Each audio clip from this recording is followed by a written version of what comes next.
I am all set, buddy. Hey everyone, it's Brian here from Massey's Main Entertainment.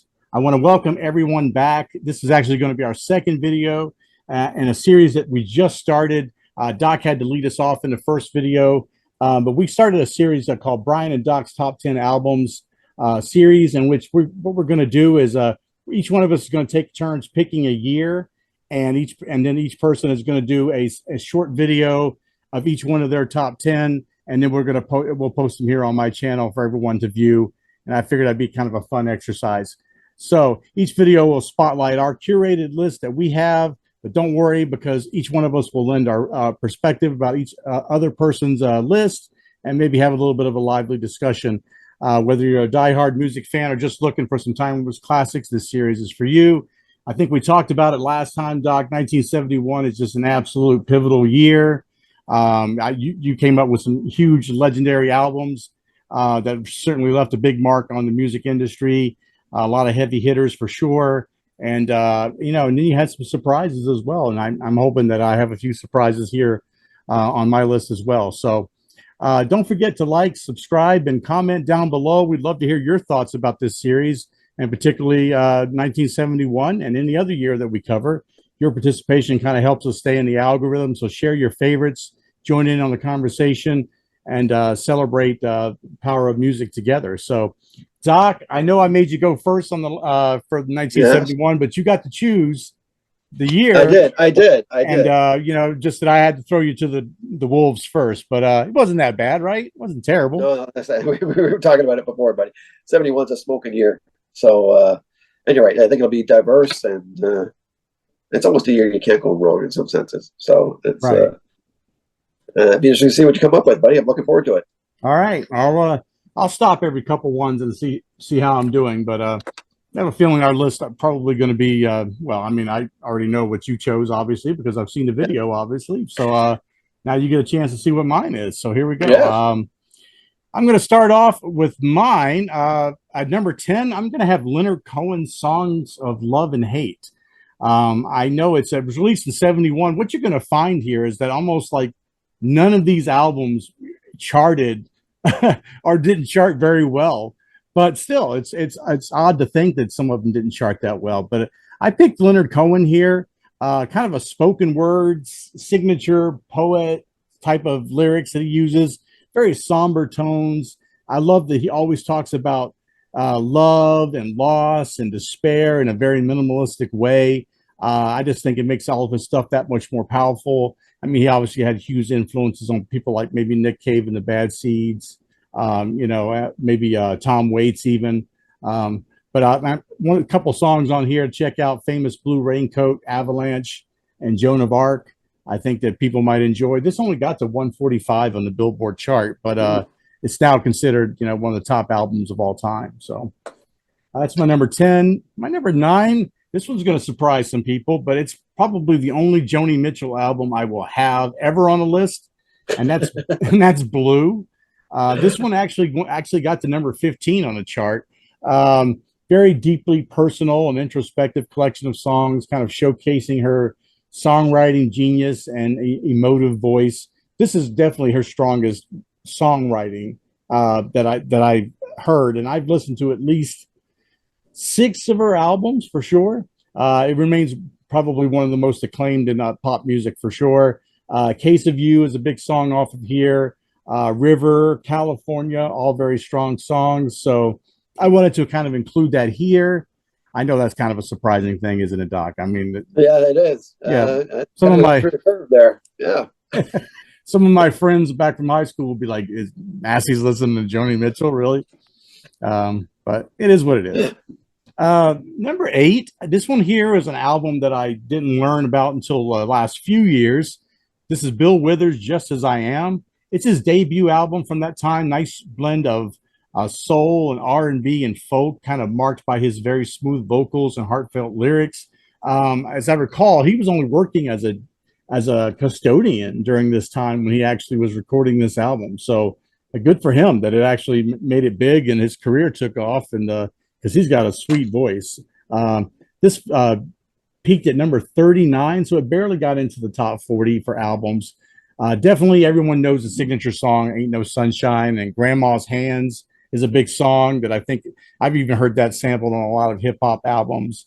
And also Harlem is a definitely worth checking out. So that's my first three so far, Doc. Am I doing all right? I mean, I know you're not a big Bill Withers guy, no?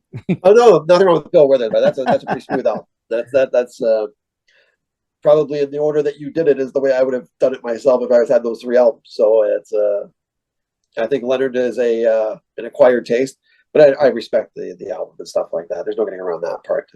Right.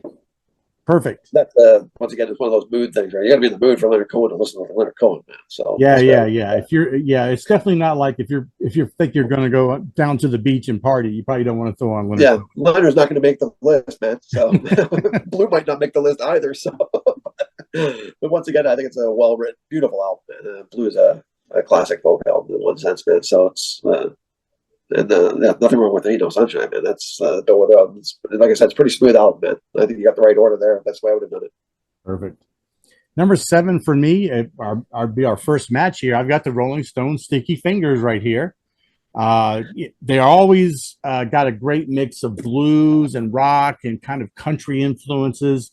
And they just had a great run of albums, like, from like 68 right through, when Some Girls came out. I feel that those were all very strong albums during that time. And this has some of their most famous tracks, I would think, on there. Can't Hear Me Knocking. Wild Horses is on here. Brown Sugar, right?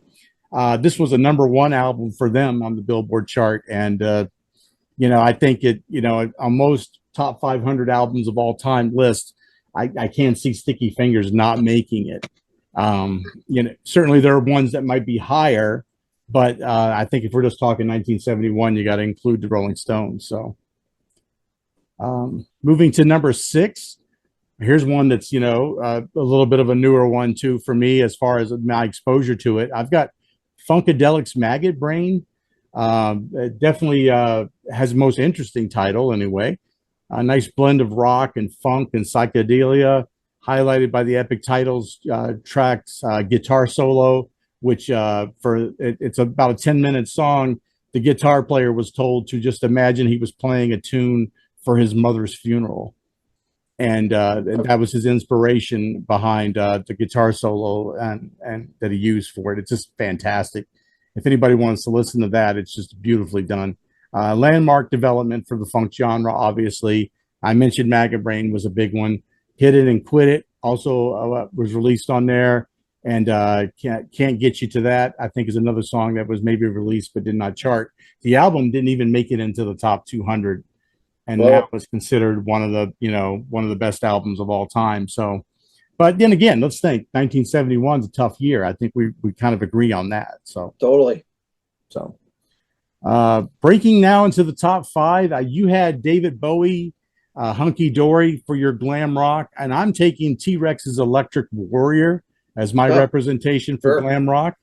I think that this album is filled with those catchy riffs, and Mark Bolan has that really charismatic voice, considered kind of a cornerstone of that whole glam rock movement. People will know Bang a Gong is probably the song they're going to know, or Cosmic Dancer. Jeepster is also a really fun tune to listen to on there. Actually made it to number 32 on the Billboard chart. But I like this album. This is a fun album to listen to. I mean, any thoughts on it, T-Rex? Yeah, listen, you're right. This is a cutting edge glam rock kind of stuff, man, with a little bit more power behind it kind of stuff. This is yeah, right, Get It On, Bang It Gone is going to be the song everybody knows, but T-Rex is another one that probably should have had a little bit more love in the 70s than it probably really did. So falls into another category that we talked about previously on one of my video, but Badfinger kind of has that same kind of thing where they just floated away and just background kind of stuff, and T-Rex has a couple of hits, but pretty good. That's a pretty good album, man. So there's nothing wrong with that. Cool. All right, so now I'm into my top 4. We're gonna match again. I have a feeling coming up really fast. Number 4 for me is Elton John's Madman Across the Water. I think it's his best album. Certainly, it's his most consistent album. I'll say that for sure. Considering that a lot of the albums he was putting out in this time span had like maybe 1 or 2 songs at the most. that were popular, and and even some years he put out like 2 albums in a year. But it has this really great dramatic flair to it, and the songwriting talents of Bernie obviously kind of show through in this. The lyrics are a little bit more introspective in some places. Great lush orchestral production in it. Tiny Dancer, of course, became like a reinvented song because of the Almost Famous soundtrack. Levon is also a big Levon, I guess most people pronounce it. And then Yeah. Madman Across the Water, the title track, is also very good. This made it to #8 on the Billboard chart. So Elton was just like, this is the album for him. My favorite song is on Captain Fantastic, but that's like maybe the only song I like on Captain Fantastic. So Madman gets the nod here, I think. We're going to match again, I think, the rest of the way. But at #3, I've got the Doors here, a little bit higher than you had it, Oh, okay. obviously. The album kind of captures that raw energy and poetic proudness of the Doors, mixes that blues rock and psychedelic sounds. It was like the last album before Morrison's passed away. Riders Okay. of the Storm, LA Woman, of course, people are going to know the title track. Lover Madly also charted, but I like my favorite song on here is The Changeling. Oh, it's great too. I think it's got that really great funky, blues type of keyboard playing in it. I think what's his name, the keyboard player there? I can't even think of his name now. Oh, Mazurek or yes, something like that. Yeah, yes. yeah. He's I Get think back he's in for it. phenomenal. Yeah. Yeah, he's phenomenal. This peaked at #9 on the Billboard chart, so it actually did very well. Into the top 2, and these are going to sound really familiar. I think even in the order that they're in. I've got Led Zeppelin 4 here, obviously famous for its timeless tracks, heavy guitar riffs, really solidified their place in rock history with this. Stairway to Heaven, maybe one of the most recognizable songs in history. But I don't think there's any filler on here. I mean, even the weakest song on here is probably I got maybe Four Sticks, and even that's a good song. It's really Really good tough. song, Yeah, I mean actually. it's tough to say. I mean, like there is no filler here. It got all the way to #2 on here, even though Stairway to Heaven never did break into the. I don't even think it was released as a single. No So way. yeah, if I remember right, I don't think Stairway to Heaven was ever released as a single, and yet the album peaked at #2 and is considered one of the best of all time. So sometimes you go figure. Yep. But my #1 sounds really familiar, Doc. I've got Who's Next. The Who? Oh yeah, um, features that power mix of rock anthems and introspective tracks, kind of showcasing the Who at their peak. The songs originally came from a rock opera project called Lifehouse, but were kind of compiled into this iconic album. Everyone knows Baba O'Reilly. We talked a little bit about that and won't get fooled again, being the best bookend tracks. You mentioned Behind Blue Eyes. There's no weak songs here, and I still will hold to it that it's the quintessential rock album that people should listen to. Peaked at #4 on the Billboard chart. So that completes my top 10. Oh, obviously, the top of the list. The Cream rises to the top, I guess, here in 71 in Yeah. some sense, I think. It's been, the top two. The top two albums are two of the best albums ever. So, Yeah. uh, Any other 71's year, a smoking year, man. any other year, Led Zeppelin be #1. Yeah. Yeah. Just, That's just probably not been, this year. That's just the way it is. yeah, it was 71's an awesome year, man. I think we covered off quite a bit. Right. Pretty diverse list too. Pretty eclectic too, but that's pretty good. Perfect.